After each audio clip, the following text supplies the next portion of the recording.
Poverty के बाद अगली बात आ जाती है जनाब अली हेल्थ की। लो लेवल ऑफ लिविंग की जब हम बात करते हैं, पस्त मेयार जिंदगी की जब हम बात करते हैं, बुरे मेयार जिंदगी की जब हम बात करते हैं, तो उसमें अगला इंडिकेटर आ जाता है हेल्थ। हेल्थ को मुहैया करने के लिए हम 3 इंडिकेटर लेते हैं। वैसे तो बहुत सारे इंडिकेटर्स हैं इसके, लेकिन हम 3 इंडिकेटर का डाटा कलेक्ट करके तो उसका जरा कंपेरिजन कर लेते हैं। यानी अंडर डेवलप्ड कंट्रीज में लोग बुरी सेहत के साथ जिंदगी गुजारते हैं। उनमें बुरी सेहत में क्या है, तो हम 3 चीजें ले लेते हैं। एक लाइफ एक्सपेक्टेंसी, एवरेज जो मेयार है जिंदा रहने का लोगों का, IMR इन्फेंट मोर्टेलिटी रेट, कि लोग बच्चे जो अपनी पहली सालगिरह नहीं देख सकते वो 1000 में से कितने जिंदा रहते हैं और कितने फोत हो जाते हैं, और नंबर ऑफ डॉक्टर्स पर 1000 पॉपुलेशन, यानी 1000 की आबादी को कितने डॉक्टर्स अवेलेबल होंगे। तो ये 3 चीजें हम हेल्थ के इंडिकेटर में, तो आप देखेंगे कि गरीब मुल्कों में इन तीनों की शरह जो है ना वो बुरी हालत में होगी। Almost all developing countries have lower life expectancy, तमाम मुल्कों में लाइफ एक्सपेक्टेंसी कम होगी, इन्फेंट मोर्टेलिटी रेट ज्यादा होगा और डॉक्टर्स कम होंगे 1000 की आबादी।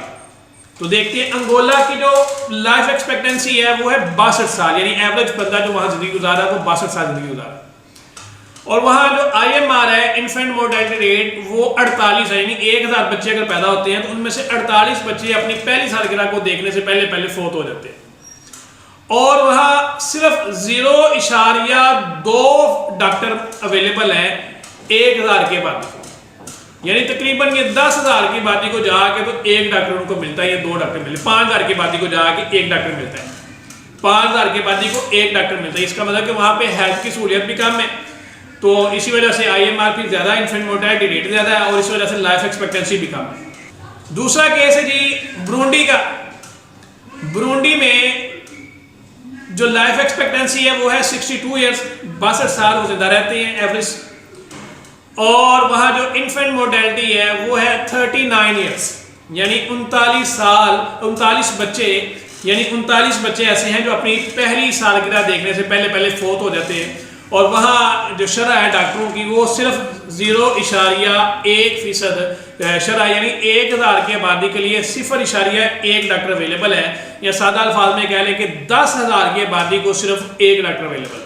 तो जहाँ 10,000 की आबादी हो, अगर हम अंदाजा करें कि जितना बड़ा क्लस्टर हो, आबादी का 10,000 का क्लस्टर, वहाँ सिर्फ 1 डॉक्टर क्वालिफाइड बैठा हो, उनका इलाज करेगा, तो उस डॉक्टर के पास वर्कलोड कितना होगा, तो वो कैसे वो काम कर सकता होगा। तो उसकी सेहत की सहूलियात की जरा आप अंदाजा खुद लगा लें।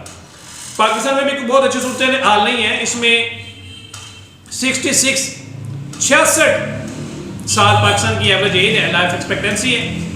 54 बच्चे अपनी पहली सालगिरह से पहले जिंदगी की बाजी हार जाते हैं। इन्फेंट मोर्टेलिटी रेट 1000 में से 54 बच्चे, और यहाँ डॉक्टर 1 अवेलेबल है 1000 की आबादी, 1.1 डॉक्टर अवेलेबल है 1000 की आबादी।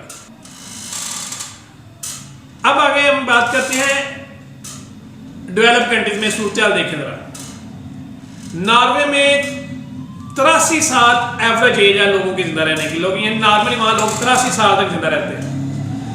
1000 में से सिर्फ 2 बच्चे ऐसे हैं जो अपनी पहली सालगिरह देखने से पहले फोत होते हैं, और वहां 1000 की आबादी को 4 डॉक्टर अवेलेबल है, यानी 1000 की आबादी को 4 डॉक्टर अवेलेबल है, और 10,000 की आबादी को 40 डॉक्टर उनको देखने के लिए मौजूद। जापान में 85 साल है जनाब लाइफ एक्सपेक्टेंसी। वहां इन्फेंट मोर्टेलिटी रेट सिर्फ 3 है, यानी वहां 1000 बच्चा अगर पैदा होता है तो उसमें से सिर्फ 3 बच्चे ऐसे हैं जो अपनी पहली सालगिरह देखने से पहले फोत हो जाते हैं। और वहां डॉक्टर की जो तादाद है वो 1000 डॉक्टर लोगों को 4 डॉक्टर अवेलेबल है। तो ये कंपैरिजन देख लें अगर आप हेल्थ का। ये लो लेवल ऑफ लिविंग की बात कर रहे हैं, लो लेवल ऑफ लिविंग की बात कर रहे हैं कि हेल्थ का स्टैंडर्ड ये है कि लाइफ एक्सपेक्टेंसी भी कम है, इन्फेंट मोर्टेलिटी रेट भी ज्यादा है, और डॉक्टर भी कोई नहीं है उनके इलाज करने के लिए। तो ये सूरत हाल है। लेकिन नॉर्वे में, जापान में, दूसरे मुल्कों का हमने डाटा डेलिब्रेट नहीं लिया, फिर वो लंबा हो जाता है काम, कि वहां पर सूरत कितनी बेहतर है। तो ये हेल्थ की सूरत हाल आपके सामने। उसके बाद अगला इंडिकेटर है जनाब एजुकेशन का। जब हम एजुकेशन की बात करते हैं तो एजुकेशन को मेजर करने के लिए हम लोग 3 इंडिकेटर अगेन लेते हैं। नंबर 1 लिटरेसी रेट, पढ़े लिखे लोगों की शरह कितनी है। ग्रॉस इनरोलमेंट रेशो कि कितने बच्चे जो स्कूल गोइंग है वो स्कूल जाना शुरू कर देते हैं, जो एग्जिस्टिंग बच्चों में से हैं, जो बच्चे स्कूल जाने की एज में आते हैं वो स्कूल जाना शुरू कर देते हैं, उनको कोई प्रॉब्लम नहीं आती। And government expenditure on education, और एजुकेशन पे गवर्नमेंट कितने पैसे लगा रही है as a percentage of GDP, है जितने पैसे वो कमाती है जीडीपी का कितने फीसद वो एजुकेशन पे खर्च करेगी। तो ये तीसरी चीज हम लोग इसमें लेंगे। फिर सुन ले, सबसे पहला लाइफ लिटरेसी रेट कितनी है, दूसरे नंबर पे ग्रॉस एनरोलमेंट कितनी है, तीसरे नंबर पे गवर्नमेंट कितना पैसा लगा रही है जीडीपी पे। तो अगर हम डेवलपिंग कंट्रीज की बात करेंगे तो जाहिर बात वहाँ पे ये तीनों इंडिकेटर जो है ना वो अंडर रहेंगे, वो दबाव का शिकार रहेंगे। लिटरेसी रेट कम होगा, ग्रॉस एनरोलमेंट नहीं होगी, बच्चे स्कूल नहीं जा सकते होंगे, और गवर्नमेंट का बहुत ज़्यादा खर्चा नहीं होता एजुकेशन पे, गवर्नमेंट की प्रायोरिटी एजुकेशन नहीं होती। तो एग्जाम्पल गिनी में 45% लिटरेसी रेट।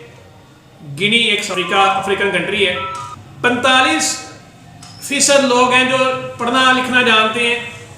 43% बच्चे ऐसे हैं जो स्कूल, यानी 100 बच्चा अगर स्कूल गोइंग एज में जाता है तो उसमें से सिर्फ 43 बच्चे ऐसे खुश नसीब स्कूल दाखिल हो जाते हैं। अभी ड्रॉप आउट रेशो हमने इसमें कंसीडर नहीं की कि ड्रॉप आउट रेशो कितनी, और कितने ये 43% लोग बच्चे ऐसे हैं जो एनरोलमेंट कर लेते हैं, जो स्कूल में दाखिला ले लेते हैं। और गवर्नमेंट कितने पैसे खर्च कर रही है? सिर्फ 2.2% जीडीपी का, यानी अगर गवर्नमेंट 100 रुपये कमा रही है तो उसमें सिर्फ 2 रुपये या 2.2 वो खर्च कर रही है एजुकेशन पे। ये सूरत है गिनी की। जिबूती में देख रहे हैं, जिबूती में 53% है लिटरेसी रेट, 66% ग्रॉस एनरोलमेंट है, और 3.6% गवर्नमेंट का एक्सपेंडिचर है जीडीपी का। पाकिस्तान की बात करेंगे तो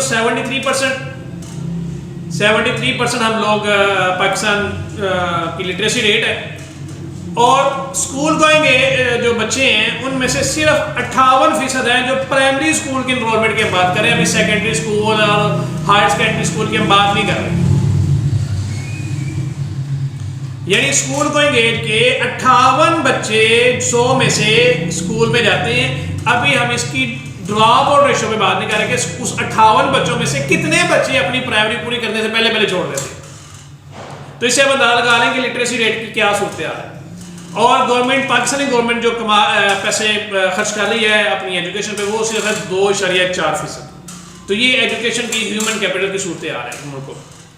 on the other hand in develop countries, अगर डेवलप कंट्रीज का आप ज़्यादा लें तो जर्मनी, जापान और नॉर्वे, ये तीन हमने बतौर एग्जांपल, ये इन तीनों की 100% लिटरेसी रेट है। यानी हर बंदा वहाँ पढ़ा लिखा है, हर बंदा वहाँ लिखना पढ़ना जानता है और पढ़े लिखे पढ़े को समझ सकता है। 100 बच्चा अगर स्कूल गोइंग एज में जाता है उसमें से सिर्फ 1% बच्चा ऐसा है जो स्कूल नहीं जा सकता, बाकी 99% बच्चे स्कूल में जाते हैं। इवन इंडिया में 94% शरह इसकी, बांग्लादेश में 93% शरह बच्चों के स्कूल जाने की। तो 99% बच्चे एनरोलमेंट है, 99%। उसकी वजह ये होती है कि उनकी इकोनॉमिक कंडीशन बेहतर होती है, लोगों के पास पैसा होता है, लोग अपने बच्चे को पढ़ाना चाहते हैं। तो 99% एनरोलमेंट है जर्मनी, जापान और नॉर्वे की, और ये ऑलमोस्ट तीनों ही 6 से लेके 8% तक अपनी जीडीपी का एजुकेशन पे खर्च कर रहे हैं। अब जरा आप कंपेरिजन करें जापान की जीडीपी, जर्मनी की जीडीपी, यानी पाकिस्तान की जीडीपी है $342 बिलियन, $342 बिलियन, और जर्मनी और जापान दोनों की जो इकोनॉमी है, दोनों का जो जीडीपी है वो है कुछ तकरीबन 5 ट्रिलियन डॉलर के करीब। तो हम लोग अपने 300 रुपये में से सिर्फ 2 रुपये लगाते हैं, और वो 5000 में 6% और 8%, यानी उनकी इकोनॉमी का हुजम भी बढ़ा है और वो एजुकेशन में उस हिसाब से पैसा भी ज़्यादा लगा। तो ये एजुकेशन की सूरत हाल है कि हम लोगों के पास पढ़े लिखे लोग भी नहीं है, स्कूल बच्चे जा नहीं रहे, और हम ऑलरेडी एजुकेशन पे पैसे थोड़े लगा रहे हैं। और जो जर्मनी और जापान, जिनके ऑलरेडी 100% उनकी रेशो शरह है उसकी पढ़े लिखे लोगों की है, और वो उनकी इनरोलमेंट भी 99% है, और वो लोग क्या कर रहे हैं, वो अपनी आमदनी का जो उनकी ट्रिलियंस में उनकी जीडीपी है उसका वो 6 से लेके 8% तक जीडीपी का अपनी इनकम का वो लगा रहे हैं एजुकेशन पे। तो ये है लो लेवल ऑफ लिविंग, जिसमें 3 चीजें हमने डिस्कस की। इनकम भी कम है, गरीबी की शरह ज्यादा है, हेल्थ कंडीशन बहुत पुअर है, लाइफ एक्सपेक्टेंसी कम है, इन्फेंट मोर्टेलिटी रेट बहुत ज्यादा है, और उसके बाद नंबर ऑफ डॉक्टर्स भी बहुत कम है। अभी हमने बहुत से दूसरे इंडिकेटर हेल्थ के नहीं कंसीडर किए गए, इसी से एजुकेशन में बहुत से इंडिकेटर्स और हमने स्किप किए हैं, सिर्फ ये एक ओवरव्यू लेने के लिए।